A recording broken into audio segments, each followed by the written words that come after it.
Hola, ¿qué tal? ¿Cómo están? Bienvenidos a su clase de organización y métodos.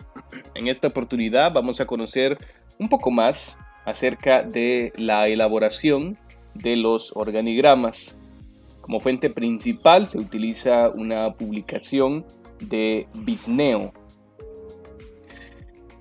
Comenzamos y vamos a hablar de 8 pasos esenciales para la elaboración de organigramas.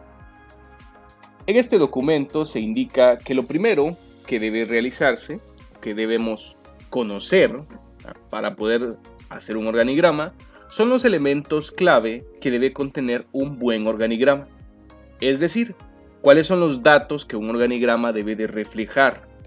Entre ellos se encuentran los siguientes: la cadena de mando, el ámbito de control y los departamentos de la compañía.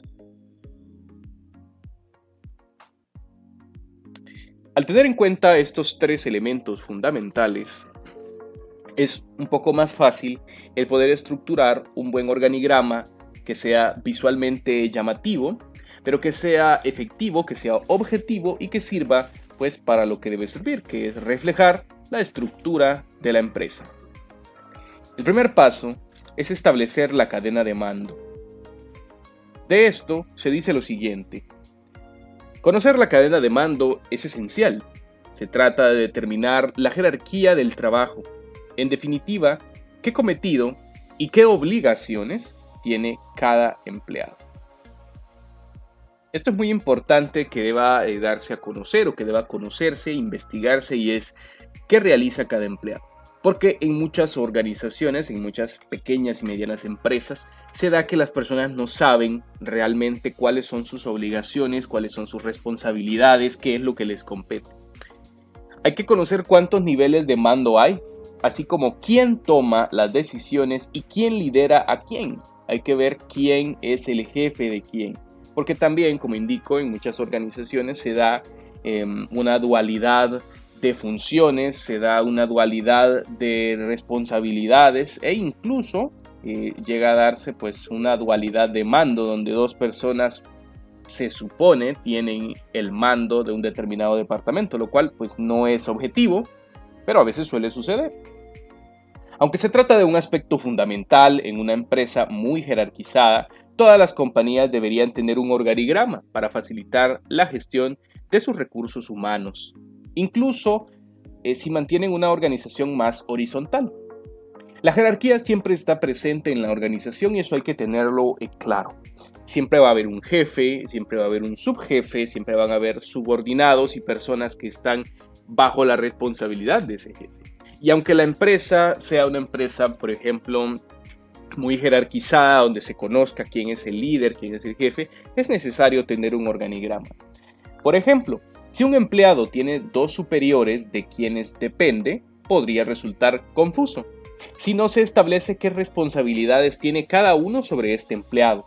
Porque, como había indicado, se puede dar el caso de que una persona tenga 2 superiores o 2 supervisores, pero cada supervisor debe ir orientado a cierta actividad. Por ejemplo, el encargado de la fábrica tendría que rendir cuentas no solo al supervisor de producción, por ejemplo, sino también al supervisor de calidad, pero cada uno en su área y ramo respectivo. Esto se soluciona definiendo correctamente la cadena de mando. Veamos acá un ejemplo que nos habla acerca de la jerarquía, y es quién está sobre quién y quién es el jefe de quién. Por ejemplo, de esta persona sabemos que dependen estas 2 unidades. Y de esta unidad que estoy marcando en este momento depende esta unidad, que voy a marcar con un check. Entonces, hay que conocer esto para poder realizar un buen organigrama.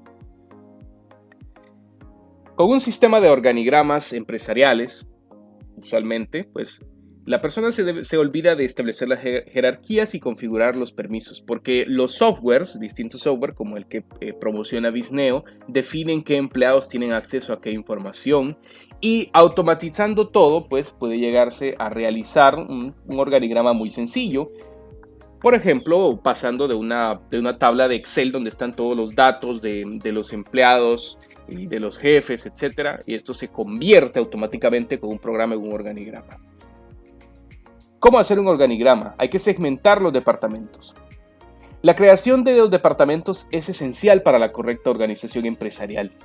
De esta manera, resulta más sencillo crear planes de carrera, formaciones para departamentos concretos y en general dirigir acciones a grupos enteros de empleados. A lo que vamos con esto es que es preciso el segmentar los departamentos. Se suele dar en muchas empresas que solo se contrata al personal y el personal ni siquiera sabe en qué departamento está o cuáles son las responsabilidades que tiene, porque a veces lo tienen en un lado, a veces en otro, etc. Entonces no está segmentado, no está definido. Se trata de una tarea propia del análisis de puestos. Durante este proceso ya se habrá registrado en qué consiste cada trabajo y se podrán crear las familias o los departamentos. Por ejemplo, todos los que están en el área de producción, bueno, yo estoy allí creando de cierto modo el departamento de producción. Todos los que están en el área de ventas, yo los voy a colocar en el departamento de ventas. Y así con cada uno de ellos para poder tener esto segmentado y de la mejor manera posible. Hay que asociar las tareas y las responsabilidades de cada grupo. Si tienes dudas sobre cómo hacer un organigrama empresarial, debes saber que es bueno que delegues tareas y responsabilidades concretas a cada grupo de empleados. Ya que tenemos los segmentos o las familias creadas, es momento de delegar y de colocar, bueno, este departamento hará estas tareas específicamente. Este otro departamento hará estas otras tareas específicamente. De esta manera podrás detectar redundancias en el trabajo y si existen responsabilidades que se solapan. Esto quiere decir, nos vamos a dar cuenta si tenemos a dos empleados haciendo exactamente lo mismo. O si tenemos, por ejemplo, una secretaría y una auxiliatura que al final terminan haciendo el mismo trabajo. Hay que determinar el ámbito de control. El ámbito de control se encuentra estrechamente relacionado con el concepto anterior. Se trata de la amplitud de mando de una persona, es decir, si tiene a muchos empleados bajo su cargo o pocos. Esto es con relación a los distintos jefes y es ver qué personas y cuántas tienen bajo su cargo. Esto ayuda a definir la independencia o dependencia de los empleados, conocer de quién depende cada empleado. Por lógica, una persona con un gran ámbito de control tendrá que dejar más libertad a los empleados. Ya se sabe que quien mucho abarca, pues poco aprieta, como dice el refrán. Si tenemos un empleado o un jefe en la empresa que tiene que ver 100 empleados, probablemente no podrá controlarlos correctamente. Mientras que si tenemos a un jefe de un departamento con 10 empleados, él puede estar viendo qué hacen esos 10 empleados porque es mucho más fácil controlarlo. Ahora paso número 5 o parte número 5. Hay que ir de arriba a abajo. Para elaborar el organigrama de una empresa puede servir de análisis los puestos que ya se poseen en la empresa. En la empresa tenemos distintos puestos y sabemos de cierto modo, más o menos, quién está sobre quién.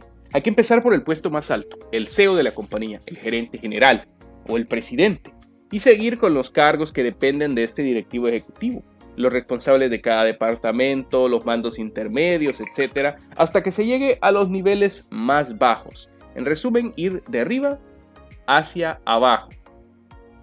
Hay que asegurarse de ofrecer una visión global. A la hora de determinar cómo hacer un organigrama empresarial, es importante el asegurarse de que este ofrezca una visión global de la empresa, es decir, de todos los equipos que forman parte de ella. Esto lo podemos traducir en que, a pesar de que la empresa o que la organización sea grande, el organigrama debe de cubrirla completamente, debe de dar una visión global. Y un ejemplo de esto puede ser un organigrama de un organismo de Estado como el Ministerio de Educación, el organismo ejecutivo, las entidades del sector público, etcétera, que tienen muchísimas dependencias, pero en su organigrama general está todo completo. ¿Para qué? Para poder ofrecer esa visión global y poder conocer realmente en dónde estamos en esa organización. Paso 7. Hay que asegurarse de que el organigrama mejore la toma de decisiones. Si todavía no sabes cómo hacer un organigrama, se indica en este artículo de www.bisneo.com. O si se tiene dudas sobre si el organigrama es el más adecuado, hay que preguntarnos si nos sirve para una mejor toma de decisiones. Si se utiliza en momentos clave de la estrategia del negocio. Si no se utiliza para eso y solo se realizó como un requerimiento, como algo que debíamos hacer porque todo el mundo lo hace, entonces estamos fallando en algo. Porque el organigrama debe de servirnos para la toma de decisiones, para saber, bueno, cómo está la empresa organizada y cuáles son estos jefes que tienen a su cargo estos empleados, cómo están trabajando. Y si eso no me ayuda a mí para tomar decisiones, entonces estoy fallando en algo. Y por último, hay que hacer un diseño intuitivo, ¿sí? Los organigramas, por ejemplo, de gobierno, que son muy grandes y por ende pueden ser un poco aburridos de ver, se utilizan muchos colores. Cada color, pues, estaríamos segmentando un área financiera, un área contable, etcétera, por decir un ejemplo. Pero eso hace que sea mucho más sencillo, mucho más fácil entenderlo y que de cierta manera sea más bonito, más llamativo. El objetivo final del organigrama es ilustrar las relaciones empresariales. El diseño es un punto clave. Debe contarse con una maquetación que sea fácil de entender, que sea atractivo y es como la mercadotecnia al final, ¿sí? Hay que hacer que la persona pueda comprenderlo con solo verlo y que le llame la atención. Bueno, estos han sido los 8 pasos a tomar en cuenta para crear un organigrama. En una próxima clase haremos un organigrama utilizando un programa de computación. La información contenida es de www.bisneo.com/blog/organigrama de una empresa. Muchas gracias.